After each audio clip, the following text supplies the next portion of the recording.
PBBM, puro pasyal na lang daw. Ay nako, puro pasyal na lang mga kapatid yung ating presidente. Wala nang ginawa kundi mamasyal ng mamasyal. Yan ang sabi. Ay nako, para namang hindi naging presidente yung nagsabi nun mga tol. Well, eto, bigyan natin to ng reaction video, commentary mga kapatid. Tong balitang to, no, na binabatikos si PBBM, no, at puro pasyal na lang daw siya. At ito ang kanyang naging tugon, no. So ito mula sa News 5 Everywhere, yan PBBM. Sa buwelta ni Duterte na puro siya pasyal, no. Si Duterte, alam mo, hindi naging presidente, no. We don't make pasyal, sabi ng gano'n. Wow, konyo we don't make pasyal. Konyo, no. So wag na natin patagalin pa, panoorin na natin 'to. Bumuelta si Pangulong Bongbong Marcos sa banat ni dating Pangulong Rodrigo Duterte na puro pa siya lamang daw ang kanyang inaatupag. Napag-usapan din ang drug war at live mula sa Berlin, Germany. Nasa frontline balita niyan si Maricel Halili. Ano naman ang drug war? Anong sinabi ni PBBM tungkol sa pagtugon sa iligal na droga sa bansa?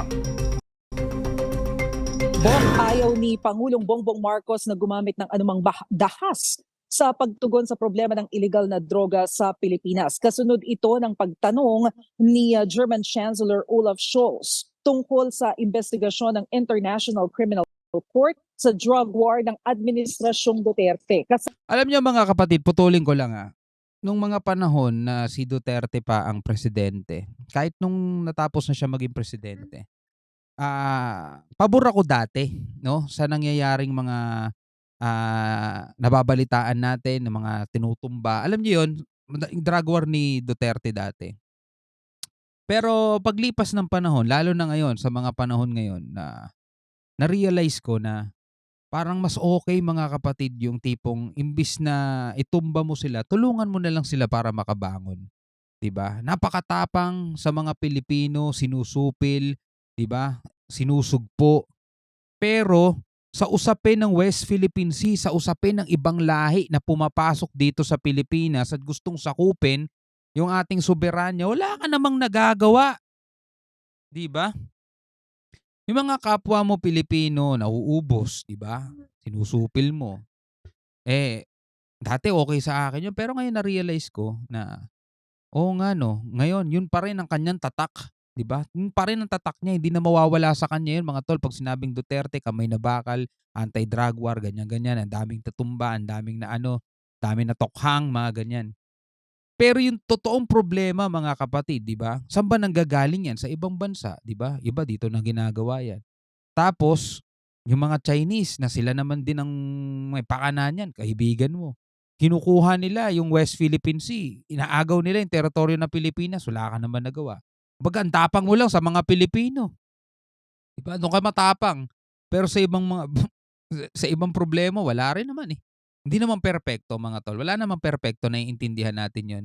Pero ngayon iba na ang presidente. Ngayon kumikilos, gumagawa, tapos ngayon pupunahin mo, sasabihin mo puro pasyal. Tapos bigla mo ipapasok yung drug war. Oh, 'yan na, patay tayo diyan, 'no? Balikan natin 'to. Sama ito sa mga ikinuwento ni Pangulong Bongbong Marcos sa kanyang press conference ngayong hapon. Habang nanananghalian si Pangulong Bongbong Marcos, mismong si German Chancellor Olaf Scholz na raw ang nagtanong sa kanya tungkol sa investigasyon ng International Criminal Court o ICC sa drug war ni dating Pangulong Rodrigo Duterte.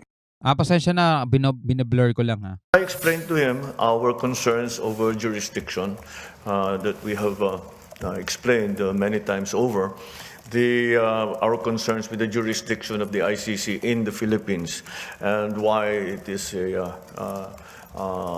why we are not recognizing that jurisdiction and the reason behind that. Sabi ng Buti nga, 'di ba? Hindi na pumapayag si PBBM diyan, eh, sa ICC na ganyan, eh, 'di ba? Pangulo, malala pa rin ang problema ng illegal na droga sa Pilipinas. Pero kaysa tularan ang diskarte ni Duterte, mas tinututukan daw ng Administrasyong Marcos ang prevention at rehabilitation. Si Duterte naman, binatikos ulit si Pangulong Marcos sa isang prayer rally. Hirit niya, puro pasyal na lang si PBBM.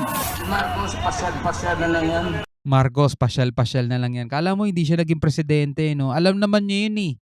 'Di ba? Pupunta ka sa ibang bansa, may purpose 'yan, meron kang misyon, meron kang target na makuha, maiuwi, 'di ba? Bagay na tinawanan lang ni PBBM. Dapat si PBBM di niya na rin pinapatulan, 'di ba? Ito yung schedule ko. Saan yung pasyal? This is my schedule for today. Where's the paseo? Wala. Yung kasama niyo kami. We don't make pasyal. Even in the places that I know or I've spent a lot of time in, hindi ko napupuntahan yung mga dati kong pinupuntahan because we're here to do this. Banat pa ni Duterte kay PBBM. Gusto lang nito ng term extension kaya suportado niya ang charter change. Nako-confuse kasi ako sa KPRRD, papalit-palit eh. Kung si PBBM mga kapatid ang i-extend ng posisyon, baka pwede pa no? Kasi alam naman natin yung mga problema na kinakaharap niya ngayon para ayusin ng Pilipinas. Though alam natin hindi siya perfect mga kapatid Ulitin natin, hindi perfect si PBBM. Pero mga tol, yung problema natin sa West Philippine Sea, 'di ba? Problema natin sa agriculture at iba pa.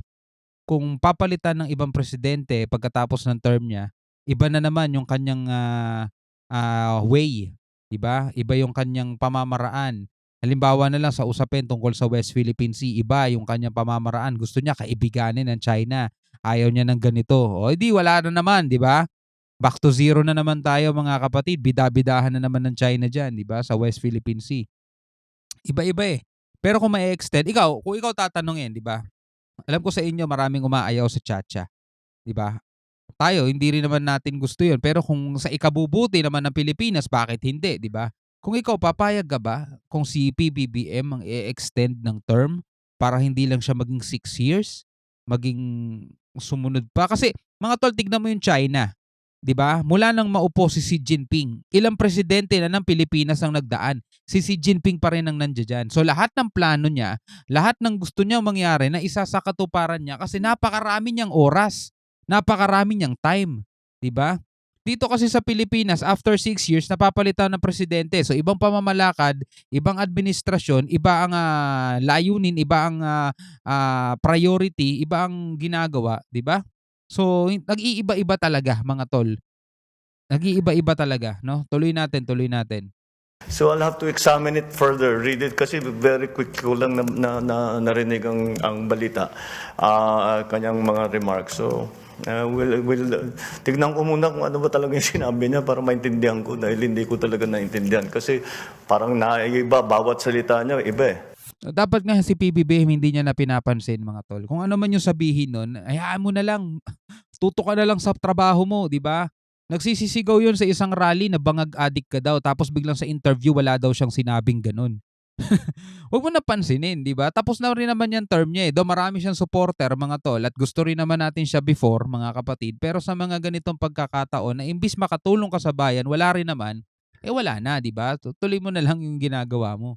Sa kabila ng mga batikos, binati pa rin ng happy birthday ni PBBM si Duterte na magdiriwang ng kaarawan sa March 28. Oy, happy birthday Tatay Diggs. Di naman daw kasi siya namemersonal. Sa press conference din ni PBBM, sinagot niya ang pahayag ni Chinese President Xi Jinping kung saan pinaghahanda niya ang kanilang militar sa gitna ng tumataas na tensyon sa West Philippine Sea. Quite frankly, I don't think there's anything new there. That's what they've been doing already. They have defined the 10-dash line and they continue in their view to defend it. We, for our part, continue to defend what we and the international community has recognized as our maritime territory. Actually, talagang wala nang bago doon. Ginagawa na nga nila 'yun di ba? Minimilitarize na nila yung West Philippine Sea, kunyari wala di ba? Pero yung mga kahit yung mga Chinese militia vessels nila, di ba? Under yan ng PLA, mga tol. Yung sinasabi ni Xi Jinping, mga ganyan handa-handa military, ano lang yun paninindak niya lang yun Paninindak lang nila yun mga tol. Lagi niyong tatandaan yung Taiwan, hindi nila magalaw-galaw magpahanggang ngayon. 70 years. Sintanda na ng lolo mo, ng lola mo, ng nanay at tatay mo. Ganun na nila katagal. Sinisindak ang Taiwan. 70 years, 7 dekada. Hindi pa si Xi Jinping ang presidente no ng China mga tol. Sinisindak na nila Taiwan. Hindi nila magalaw-galaw. 'Di ba? Taktika na talaga nila 'yon. Style na nila talaga nila 'yon. Kaya nga sabi ni PBBM, wala namang bago diyan, 'di ba? Bukod sa mga isyong ito, nagbigay din ng update si Pangulong Bongbong Marcos tungkol sa kondisyon ng kanyang ina. Sabi niya, bumubuti na raw ang lagay ni former Good. First Lady Imelda Marcos at posible nga raw na makalabas na ito ng ospital sa darating na Huwebes. Sinabi rin at kinumpirma rin ni Pangulong Bongbong Marcos na bibisita nga sa Pilipinas si US Secretary of State sa susunod na linggo at posibleng makaharap nga ito ng Pangulo. Samantala, maya-maya lamang ay inaasahan ng lilipad patungo sa Prague, Czech Republic, si Pangulong Bongbong Marcos para naman sa state visit niya roon kung saan mananatili siya hanggang sa Biyernes, March 15. Okay, sa Czech Republic na naman siya. Sasabihin na naman ng iba, pasyal ka na naman. Pasyal ka na naman. Presidente yun eh. Alam niyo na mga state visit na ganyan. Para namang hindi siya naging presidente, di ba? Para hindi niya alamin yung ganun, mga tol, di ba? Ay, nako. Well, anyway, bilang isang Pilipino, ano masasabi mo rito? Comment ka na lang sa baba. Hanggang sa muli, ako nga pala si Shobaldi. Peace out.